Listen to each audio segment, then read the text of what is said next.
Hello students, आज हम लोग कुछ सवाल को देखते हैं। जैसे फर्स्ट सवाल दिया गया है science 60 degree plus cos 60 degree.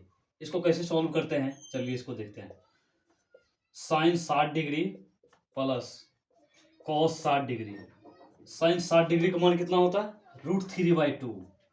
√3/2 plus तो प्लस, अगर माइनस रहेगा तो माइनस। कॉस 60 डिग्री का मान कितना होता है? 1/2। इसको जब एलसीएम लेंगे कितना आएगा? 2 आएगा। तो क्या हो जाएगा? √3 + 1। ये रहा इसका आंसर, √3 + 1/2। चलिए 2 नंबर का सवाल देखते हैं। 2 नंबर का सवाल दिया गया है साइन 15 डिग्री कॉस 15 डिग्री। इसको इस तरह का सवाल आप लोग नहीं देखे होंगे। चलिए इसको कैसे बनाते हैं। इसका कुछ सूत्र होता है। साइन थीटा यहाँ पर लिखते हैं, जैसे 2 साइन थीटा कॉस थीटा। इसका जो सूत्र होता है साइन 2 थीटा होता है। ठीक है, यहाँ पर 2 रहना चाहिए और यहाँ पर थीटा थीटा सेम रहना चाहिए, तब इसका सूत्र क्या होता है? Sine 2 theta. ठीक उसी प्रकार यहाँ ध्यान दीजिए, इसमें 2 गुना में है, इसमें 2 नहीं है। इसको सॉल्व करने के लिए सबसे पहले क्या करना पड़ेगा? 2 से मल्टीप्लाई करना पड़ेगा, 2 से गुना करना पड़ेगा और 2 से भाग करना पड़ेगा। तो चलिए 1/2 आ जाएगा ये नीचे वाला।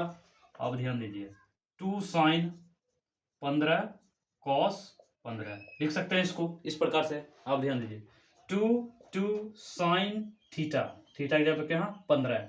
कॉस थीटा की जगह पे क्या है? 15 डिग्री। तब इसका सूत्र होता है साइन 2 थीटा। थीटा कितना है?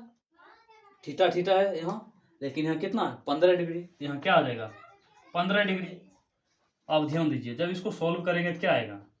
साइन 15 दूना कितना हो जाएगा? 15 दूना 30 डिग्री। अब क्या लिख सकते हैं हम? साइन 30 डिग्री को क्या बोलते हैं? 1/2। इसका जो आंसर आ जाएगा कितना आ जाएगा? 1/4। ये रहा इसका आंसर। अगला सवाल दिया गया हम लोग को tan 60 degree into cot 60 degree into sine 30 degree into cosec 30 degree. इसको कैसे हम लोग सॉल्व करते हैं, ध्यान दीजिए। इसको सॉल्व करने के लिए सबसे पहले यहाँ पर लिखते हैं टेन 60 डिग्री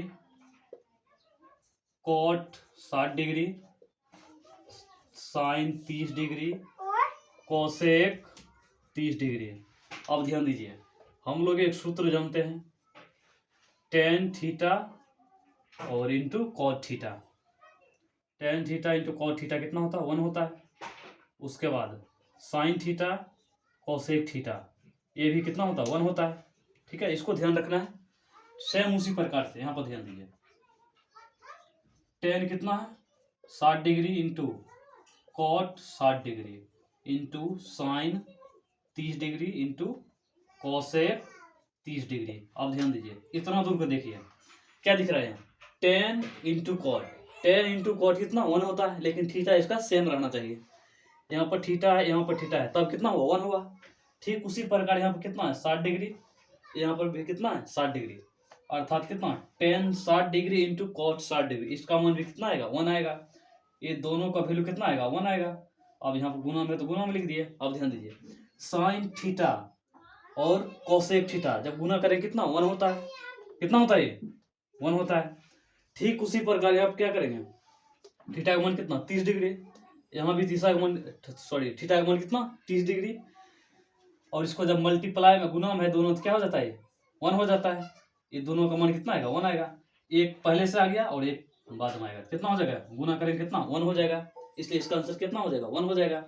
अगला सवाल 4 नंबर का है हम लोग को sine square π/2 plus cos square π/3। इसको सॉल्व करने से पहले इसको पाई को हटाना पड़ेगा। त्रिकोणमिति में जो होता है पाई बराबर 180 डिग्री मानते हैं हम लोग। पाई का मान कितना? 180 डिग्री। ठीक उसी प्रकार करेंगे। इसको क्या लिख सकते हैं?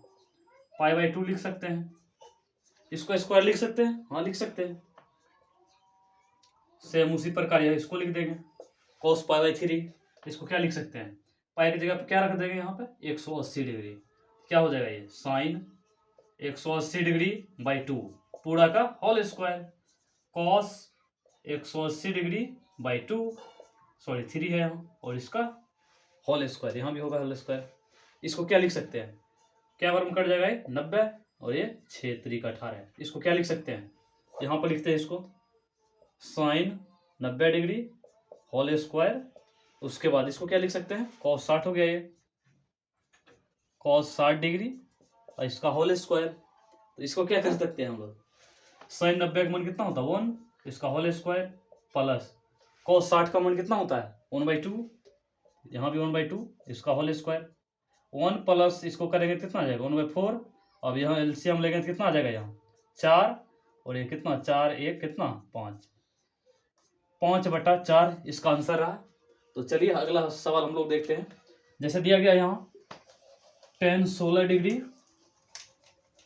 डिग्री इंटू tan 74 डिग्री, इसका मान हम लोग कैसे निकालते हैं, चलिए इसको देखते हैं।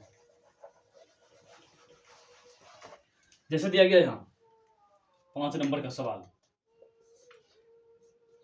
tan 16 डिग्री गुना में है ये इंटू में, और tan 74 डिग्री। अब ध्यान दीजिए tan 74 को हम क्या लिख सकते हैं, tan 90 माइनस थीटा क्या होता है cot theta, cot 90 minus theta क्या होता है tan थीटा। ठीक उसी प्रकार यहाँ ध्यान दीजिए tan 74 को हम क्या लिख सकते हैं, tan 74 को क्या लिख सकते हैं कॉट 90 इसको लिख सकते हैं tan 90 माइनस 16, 74 को क्या लिख सकते हैं tan 90 माइनस 16, इसको जब घटाएंगे कितना आ जाएगा tan 74 ही तो आएगा, लेकिन इसका सूत्र क्या होता है tan 90 minus theta, 90 minus theta, इसको क्या मानेंगे थीटा, क्या होता है कॉट थीटा, कितना होता है कॉट थीटा, लेकिन यहाँ थीटा नहीं है कितना 16 है, तो कितना आ जाएगा 16 आ जाएगा। इसको क्या लिख देंगे tan 16 degree into cot 16 degree, और हम लोग जानते हैं tan theta into cot theta कितना होता है 1 होता है, इसलिए दोनों का वैल्यू कितना आ जाएगा 1 हो जाएगा। इस सवाल का आंसर कितना हो जाएगा 1 हो जाएगा। एक और सवाल दिया गया हम लोग को, यदि किसी बेलन की त्रिज्या को 10% बढ़ा दी जाए तो उसके क्षेत्रफल में कितने प्रतिशत की वृद्धि होगी। बोल रहा है कोई बेलन है जिसकी त्रिज्या को 10% बढ़ा दी जाए, इसके क्षेत्रफल में कितने प्रतिशत की वृद्धि होगी। तो चलिए इसको वृद्धि कितना होगा देखते हैं। इसका सूत्र होता है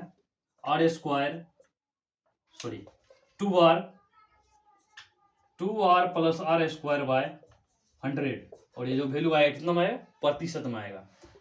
अगर यहाँ पर वैल्यू क्या बढ़ा दिया गया है क्या प्लस में हो जाएगा, अगर वैल्यू घट जाएगा तो क्या माइनस बदल लेता है। जैसे 2r, आर का मान कितना है त्रिज्या को 10% बढ़ाया तो 10 हो जाएगा, यहाँ पर r का स्क्वायर करेंगे कितना आ जाएगा 100 हो जाएगा, 10 100 हो जाएगा, कितना हो जाएगा ये 20, और ये कितना हो जाएगा 100, और 100 डिवाइड करेंगे एक बार में कट जाएगा, ये कितना हो जाएगा 21% रहा आंसर।